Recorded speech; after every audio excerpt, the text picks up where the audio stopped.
બધાને મારા નવા વર્ષના રામ રામ. સરદાર વલ્લભભાઈ પટેલની જન્મ જયંતિના દિવસે આમ આદમી પાર્ટી અને ખેડૂતો મળીને ખેડૂત પંચાયતનું આયોજન કર્યું હતું, જેમાં ભાજપના ધજાગરા કરે તેવા ભાષણોના વિડીયો સામે આવ્યા છે.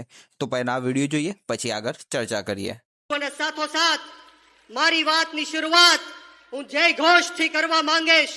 તો જય ઘોષ અને ગર્જના એવી કરવાની છે કે આ ભ્રષ્ટાચારી ભારતીય જનતા પાર્ટીના નેતાઓના કાનના પડદા ફાટી જાય અને જે લોકોએ કડદો કર્યો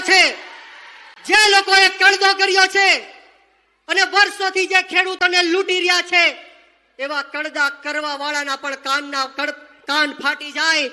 તો તૈયાર છો? તો બંને હાથ ઉપર કરી મુઠ્ઠી વાળી અને તાકાતથી બોલવાનું છે, બોલો ભારત માતા કી, ભારત માતા કી જય જવાન, જય જવાન. ખૂબ ખૂબ આભાર. મંચ ઉપર બિરાજમાન આમ આદમી પાર્ટી દિલ્હીના પૂર્વ મંત્રી ગોપાલ રાયજી, આમ આદમી પાર્ટીના પ્રદેશ અધ્યક્ષ અને આપણા સૌના ટાઈગર ઈશુદાન ગઢવીજી, યુવાનોના પ્રેરણા સ્ત્રોત, યુવાનોના આદર્શ, યુવાનોના માર્ગદર્શક વિસાવદરના ધારાસભ્ય ગોપાલભાઈ ઇટાલિયા, ચૈતરભાઈ વસાવા, હેમંતભાઈ ખવા અને તમામે તમામ આમ આદમી પાર્ટીની ટીમનો આ તકે હું ખૂબ ખૂબ આભાર વ્યક્ત કરું છું. અને મારી સામે પધારેલા જગતના તાત, જગતના બાપ, અન્નદાતાઓ, ખેડૂતોને નતમસ્તક વંદન કરીને આપ સૌનું ખૂબ ખૂબ સ્વાગત કરું છું, ખૂબ ખૂબ આભાર વ્યક્ત કરું છું. દોસ્તો, સમય ખૂબ ટૂંકો છે, સમય ખૂબ જ ટૂંકો છે, એટલે મારી વાણીને જલ્દીથી વિરામ આપીશ. પરંતુ આ ભ્રષ્ટાચારી ભારતીય જનતા પાર્ટીને એવું લાગતું હતું કે આ ખેડૂતો સાથે અન્યાય કરશું, ખેડૂતો સાથે અત્યાચાર કરશું, લાઠીચાર્જ કરશું, ટીયર ગેસો છોડશું, ઘરમાં ઘૂસીને માતાઓ બહેનો ઉપર હુમલા કરશું, એટલે આમ આદમી પાર્ટી વાળા ડરી જશે, બી જશે, આ ખેડૂતો ઘરની બહાર નહીં નીકળે. પરંતુ આ ભ્રષ્ટાચારી ભારતીય જનતા પાર્ટીને કહેવા માંગીશ કે ક્યાં સોચે થે નહીં લौटेंगे, अरे गलत, जब तक तोड़ेंगे नहीं तब तक छोड़ेंगे नहीं. આમ આદમી પાર્ટી આંદોલનની કોકમાંથી જન્મેલી પાર્ટી છે, ગરમ તપતી ભઠ્ઠીમાંથી નીકળેલા લોકો છીએ. અમે કોઈનાથી ડરવાના કે ગભરાવાના નથી, અમે તમારી તાનાશાહીથી ઝૂકવાના નથી. જે ક્રાંતિકારી યોદ્ધાઓ અત્યારે જેલની અંદર છે, રાજુભાઈ કરપડા, પ્રવીણભાઈ રામ, રમેશભાઈ મેર, પિયુષભાઈ પરમાર, રાજુભાઈ બોરકથરિયા, એમને અને એમના પરિવારજનોના ચરણોમાં હું નતમસ્તક વંદન કરું છું. અને એટલી જ વાત કહીને મારી વાણીને વિરામ આપીશ કે આપણા ભારત દેશનો ઇતિહાસ એવું કહે છે કે જ્યારે જ્યારે પણ આ દેશની અંદર ક્રાંતિ થઈ છે ત્યારે ત્યારે આ દેશના ગરીબ ખેડૂતોના દીકરાઓએ ક્રાંતિ કરી છે, સામાન્ય લોકોએ ક્રાંતિ કરી છે, ઉગાડા પગે ફરવા વાળા લોકોએ ક્રાંતિ કરી છે, ફાટેલા તૂટેલા કપડા પહેરવા વાળા લોકોએ ક્રાંતિ કરી છે.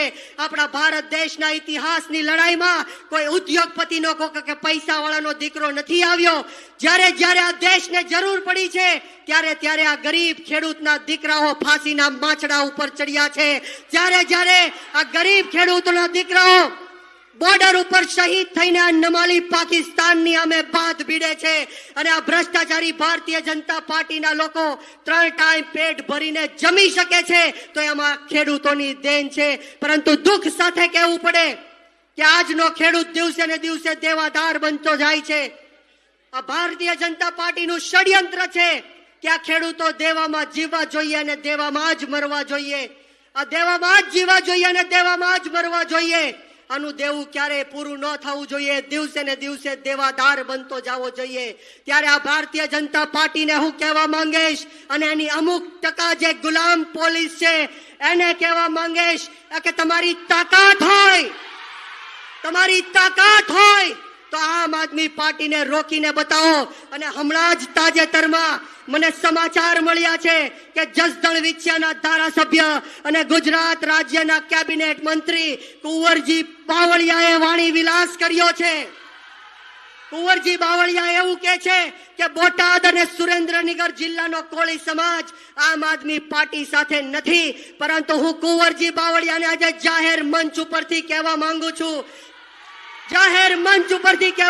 છું કે કે હજારોની સંખ્યામાં આજે ખેડૂત મહાપંચાયતમાં કોળી સમાજ ઉપસ્થિત છે અને એનો ઉદાહરણ હું તમને આજે આપવા માટે આવ્યો છું.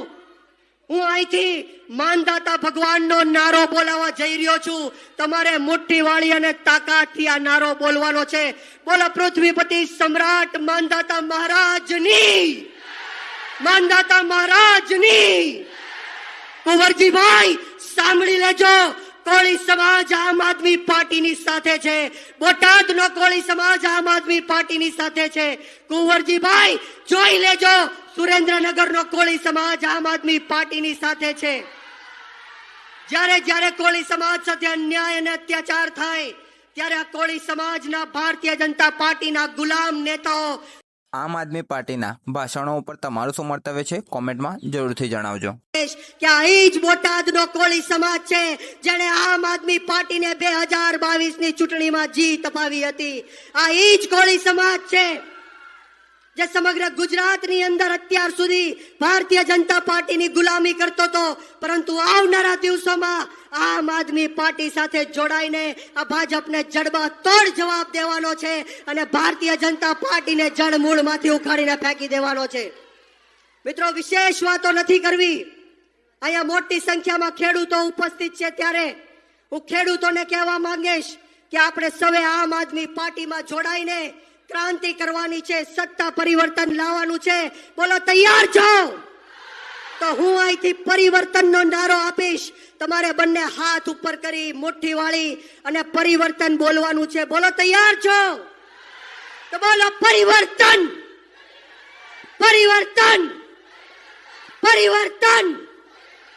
ખૂબ ખૂબ આભાર મને જે આ બે શબ્દ બોલવાની તક આપી તે બદલ તમામ આયોજક મિત્રોનો અને શીર્ષ નેતૃત્વનો આ તકે હું ખૂબ ખૂબ આભાર વ્યક્ત કરું છું. અને આવો ને આવો સાથ સહકાર અને પ્રેમ હર હંમેશ ખેડૂતોનો મળતો રહે એવી માતાજીના ચરણોમાં પ્રાર્થના સાથે આપ સૌને બ્રિજરાજ સોલંકીના જય હિન્દ, જય ભારત, જય જય ગરવી ગુજરાત. બધાને મારા સીતારામ. આમ આદમી પાર્ટીના નેતાઓ ગુજરાતની અંદર ગમે તે જગ્યાએ ગમે તે ખૂણે અત્યાચાર થતો હોય તે અત્યાચાર વિરોધ અવાજ ઉઠાવતા જોવા મળી રહ્યા છે. આ જ પ્રકારના વિડીયો જોવા માટે અમારી ચેનલને સબસ્ક્રાઇબ જરૂરથી કરો.